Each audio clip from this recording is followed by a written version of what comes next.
आप सभी को जय मसीह की। प्रभु यीशु मसीह के नाम से मैं आप सभी का स्वागत करता हूं आज के वचन के लिए। परमेश्वर के प्रिय लोगों, क्या आप हर एक नए सुबह में ये जानने की कोशिश करते हैं कि परमेश्वर को क्या भाता है? क्या हर एक दिन आप इस कोशिश में जीते हैं कि परमेश्वर को क्या अच्छा लगता है? अगर आपने ये जानने की कोशिश नहीं की कि परमेश्वर को क्या अच्छा लगता है, तो आप कैसे उसके चाहत में आप बढ़ेंगे? आप उसके उपस्थिति में कैसे बढ़ेंगे? आपको जानने की ज़रूरत है, खोजने की ज़रूरत है, समझने की ज़रूरत है कि परमेश्वर को क्या भाता है। कई बार हम सोचते हैं जो मैं कर रहा हूँ या जो मैं कर रही हूं वो शायद परमेश्वर को अच्छा लगता है। कई बार शायद हम अपने तरीकों को प्रभु के ऊपर थोपने की कोशिश करते हैं। शायद जिस तरीके से मैं आराधना कर रहा या कर रही हूं, जिस तरीके से मैं वचन पढ़ रहा या पढ़ रही हूं, जिस तरीके से मैं वचन समझा रहा या समझा रही हूं, या समझ रहा या समझ रही हूं, शायद वो परमेश्वर को भाता है। हम अपने सोच और अपने विचार में चल रहे होते हैं और हम ये सोच रहे होते हैं कि जो मैं कर रहा हूं शायद वो परमेश्वर को अच्छा लगता है। क्या कभी आपने परमेश्वर के अजीजों शांत होकर ये समझने, जानने और सोचने की कोशिश की है कि जो आप कर रहे हैं क्या वो परमेश्वर को अच्छा लगता है? जिस तरीके से आप बोल रहे हैं क्या वो परमेश्वर को भाता है? जिस तरीके से आप चल रहे हैं क्या वो परमेश्वर को भाता है? कभी आपने विचारने की कोशिश की? हम इतने व्यस्त हैं, उस व्यस्त समय में से थोड़ा सा समय हम परमेश्वर के लिए निकालते हैं, क्योंकि नियम बन चुका है ना? नियम बन चुका है, सुबह आकर वचन सुनना है, कुछ भी हो जाए सुनूंगी, मैं सुनूंगा। और शायद आप सुन भी रहे होंगे इस समय, लेकिन क्या आपने कभी विचार किया है, मैं अगर इस तरीके से वचन सुन रही या सुन रहा हूं तो क्या ये परमेश्वर को भाता है? मुझे और क्या करना चाहिए? जो वचन में मैंने सुना, परमेश्वर किस तरीके से चाहते हैं कि मैं उस वचन को लागू करूं?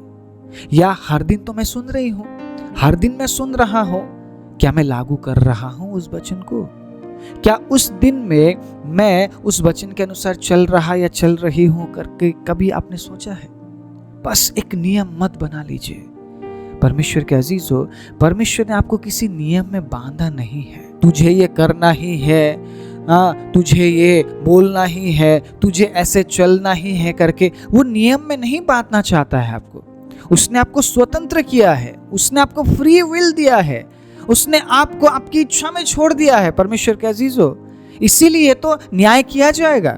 अगर परमेश्वर ने मान लीजिए हमें एक नियम में बांध दिया होता कि तुम ऐसा नहीं कर सकते, तुम ऐसा नहीं कर सकते, तुम ये नहीं कर सकते, यहाँ नहीं जा सकते, वहाँ नहीं जा सकते हैं, तो न्याय की जरूरत नहीं थी, शायद मुझे ऐसा लगता है। तो शायद किसी का भी न्याय नहीं होता ना। ऑलरेडी हम परमेश्वर के नियम में बंधे हुए हैं, तो परमेश्वर क्यों न्याय करेगा? पहले से ही वो न्यायी बनकर हम पर राज कर रहा है, तो दोबारा वो क्यों न्याय करेगा? कई जगह यीशु ने कहा मैं तुम्हारा दोस्त हूँ, कई जगह यीशु ने कहा मैं तुम्हारा पिता हूँ, कहीं पे वो सहायक है, कहीं पे वो राजा है, कहीं पे वो भाई है। आप समझ रहे मेरी बात? उसने कभी भी आप पर यह नहीं थोपा है कि मैं परमेश्वर हूँ इसीलिए मेरी महिमा कर। कहीं पे है क्या लिखा हुआ? बताइए मुझे। उसने थोपा हो वर्शिप आप पर, वचन थोप दिया हो आप पर कि ले जी पढ़, मैं तो तेरा परमेश्वर हूं। ये जानता है वो कि वो स्वर्ग में बैठता है और पृथ्वी उसके पैरों तले की चौकी है, हम उसके पैर के नीचे हैं। आप समझ रहे मेरी बात? आप मेरी तरह जरा सोचिए। अभी इस वक्त मैं क्या सोच रहा हूं? मैं सोच रहा हूं कि मैं परमेश्वर के पैरों के नीचे हूं, वो कभी भी मुझे मसल सकता है। जैसे आप चींटी को मसल देते हैं, चींटी क्या है आपके पैर के नीचे? आप समझ रहे मेरी बात?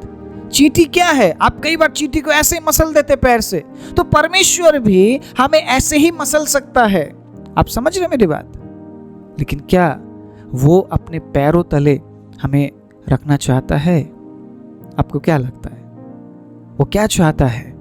वो चाहता है परमेश्वर के अजीजों, हम उसके हाथ में रहे। Praise the Lord. वो कहता है, मैं तुझे अपने हाथों में उठा लूंगा, पत्थर से तुझे ठेस नहीं लगने दूंगा। आप समझ रहे हैं परमेश्वर के अजीज, उसका प्रेम कितना गहरा और महान है। हम उसके पैरों तले हैं, हम उसके पैरों तले हैं और कभी भी वो हमें मसल सकता है। हम उसके सामने कुछ भी नहीं है। आप चींटी को देखिए, चींटी आपके पैर के नीचे क्या है? कुछ भी नहीं है। क्या हैसियत है चींटी की आपके पैर के नीचे? आप समझे मेरी बात? हमारी भी क्या हैसियत है परमेश्वर के सामने। लेकिन हम कई बार बहुत बड़ी बड़ी बातें भूल जाते हैं कि प्रभु ऐसा, प्रभु वैसा, प्रभु ये, प्रभु वो, प्रभु आप ये नहीं कर रहे हैं, आप वो नहीं कर रहे हैं, आपको ऐसा करना चाहिए। हम डायरेक्शन देते हैं परमेश्वर को। हम समझाते हैं कि प्रभु आप जो कर रहे हैं वो सही नहीं है। हम हैं कहाँ पे? हम हैं उसके पैर के नीचे। हम कई बार चीख रहे होते हैं। आपको समझ आ रहा है मैं क्या बोल रहा हूँ? कई बातें शायद परमेश्वर तक पहुंचती भी नहीं है, क्योंकि कई बातें वो सुनना ही नहीं चाहता है। लेकिन कई बार हमारी प्रार्थना उस तक पहुंच जाती है, क्योंकि हम अपने स्थान को जानकर, अपने पोजीशन को जानकर जब प्रार्थना करते हैं ना, हम ये कहते हैं कि प्रभु मैं कुछ भी नहीं हूं। इसीलिए पौलुस ने कहा, मैं कुछ भी नहीं हूं प्रभु, मैं जगत का सबसे बड़ा पापी हूं। ये वही पौलुस है जो अपने आप को हमेशा बड़ा बनाता था, लेकिन यीशु मसीह के एक आवाज ने उसको परिवर्तन कर दिया। आप हर एक सुबह में परमेश्वर के अजीज उसके आवाज को सुन रहे हैं, लेकिन कितना परिवर्तन आपके जीवन में आ रहा है? कितना आप ये सोचते हैं कि मुझे प्रभु को क्या भाता है, उसमें आगे बढ़ना है। जैसा मैं सुन रहा हूं, जैसा मैं चल रहा हूं, जैसा मैं जी रहा हूं या मैं जी रही हूं, क्या उन तमाम बातों से, उन तमाम कामों से प्रभु को महिमा मिल रही है? क्या वो बातें प्रभु को भा रही है? क्या मेरा जीना परमेश्वर को भा रहा है? समझने और सोचने की जरूरत है। ये बात मैं आपके ऊपर छोड़ना चाहता हूँ। आपका जीवन कैसा है आप जानते हैं परमेश्वर के अजीजों।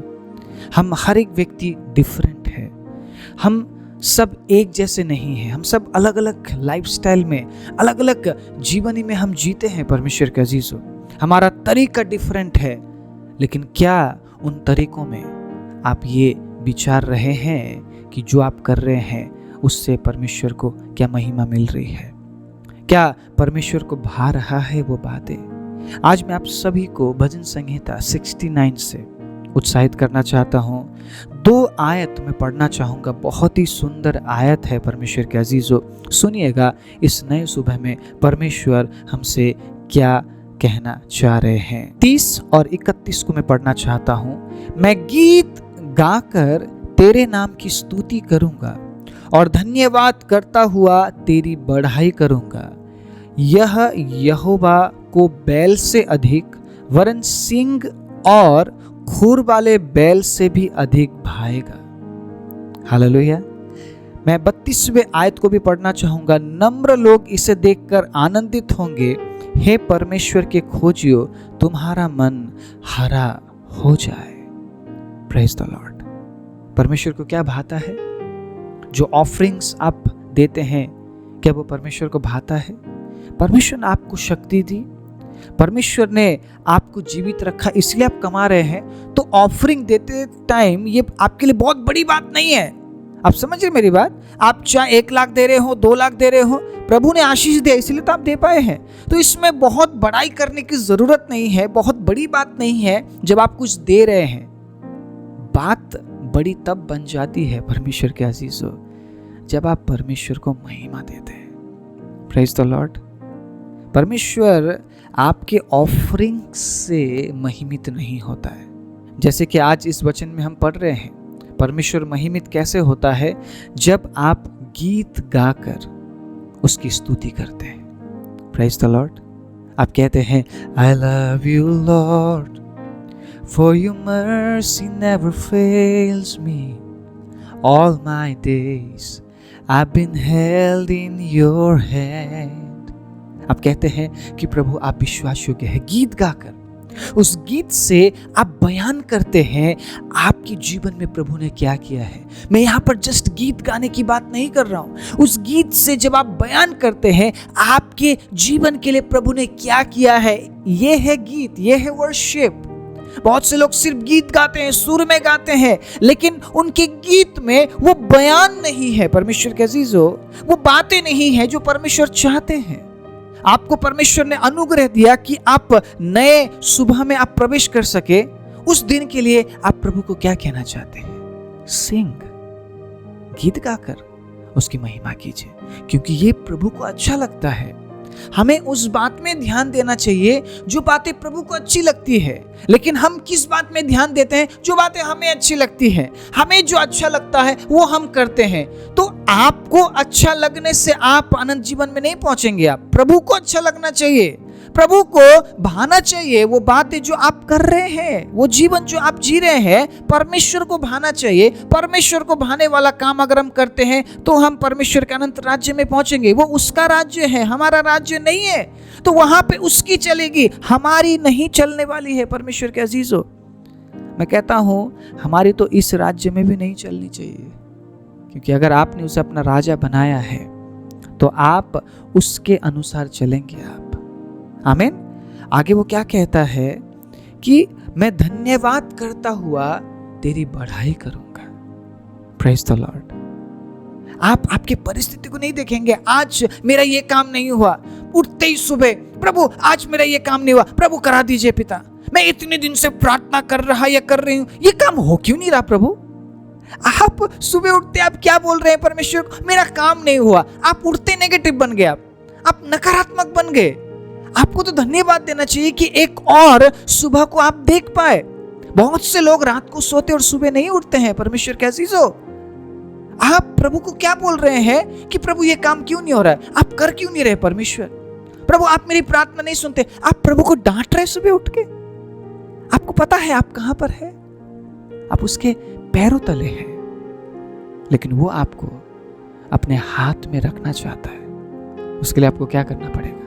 उससे जो अच्छा लगता है वो करना पड़ेगा, कि आप धन्यवाद देते हुए उसकी बढ़ाई करें। परमेश्वर के अजीजों, भविष्यवाणी के रूप में इस बात को ले लीजिए। आज मैं यहाँ पे ये बात नहीं बोलना चाहूँगा कि आपको नौकरी लग जाएगा, आपका सैलरी डबल हो जाएगा। मैं ऐसी भविष्यवाणियाँ नहीं करता हूँ, क्योंकि प्रभु के वचन में ऐसी बातें लिखी नहीं गई है। परमेश्वर हमें आलसी बनाना नहीं चाहता है, वो हमें मेहनती बनाना चाहता है, क्योंकि हमारा परमेश्वर कार्य करने वाला परमेश्वर है। वो आलसी परमेश्वर नहीं है और वो आलसियों का परमेश्वर नहीं है।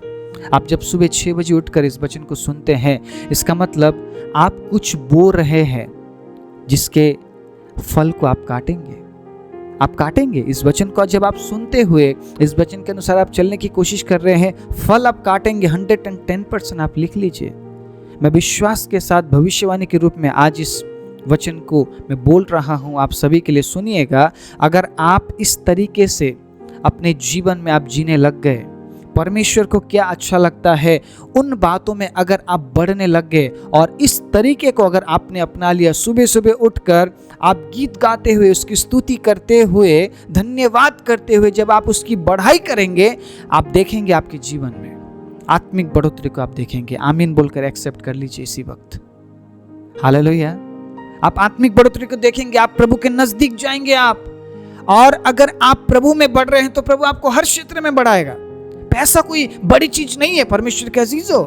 घर, गाड़ी, ये सब कोई बड़ी चीज नहीं, ये तो नाशवान चीजें हैं। हमें तो अविनाशी चीजों में आगे बढ़ना है, अविनाशी बातों में हमें आगे बढ़ना है, और जो कि है अनंत राज्य की बातें।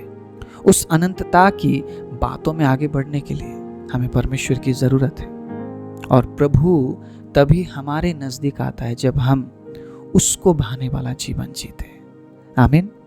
आज मैं आप सभी को उत्साहित करना चाहता हूं परमेश्वर के अजीजों, एक नया सुबह हमें मिला है, हमारे लिए अवसर है और मौका भी है कि हम परमेश्वर को भाने वाला जीवन जिए और वही कार्य करें, ताकि हम और उसके नजदीक हो जाए और आने वाले युग के लिए, अनंत राज्य के लिए हम अपने आप को तैयार कर सके।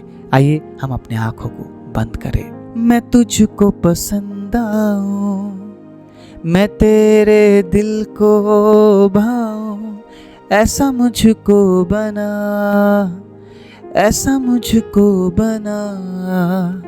मेरे अंदर तेरी चाहतों को भर दे,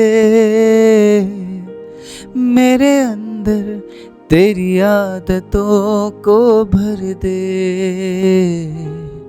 मेरे अंदर तेरी चाहतों को भर दे, मेरे अंदर तेरी आदतों को भर दे। यीशु, एक नए सुबह में प्रभु हमारी ये प्रार्थना है कि प्रभु हम आपको भाने वाला जीवन जी सके। जितनों ने भी आज इस वचन को सुना और उन्होंने निर्णय लिया कि वो ऐसा जीवन जिएंगे जिस जीवन से प्रभु वो आपके नाम को महिमा दे पाएंगे। परमेश्वर प्रभु आप उनके साथ रहिए, प्रभु आपकी उपस्थिति उनके साथ रहे, ताकि प्रभु वो आपको भाने वाला जीवन जी सके, आपको भाने वाला कार्य कर सके और खुद को आने वाले युग उस अनंत जीवन के लिए तैयार करते हुए प्रभु आपका इंतजार कर सके।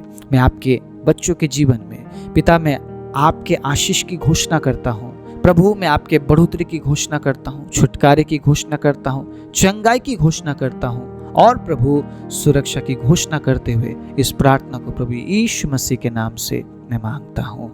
आमीन।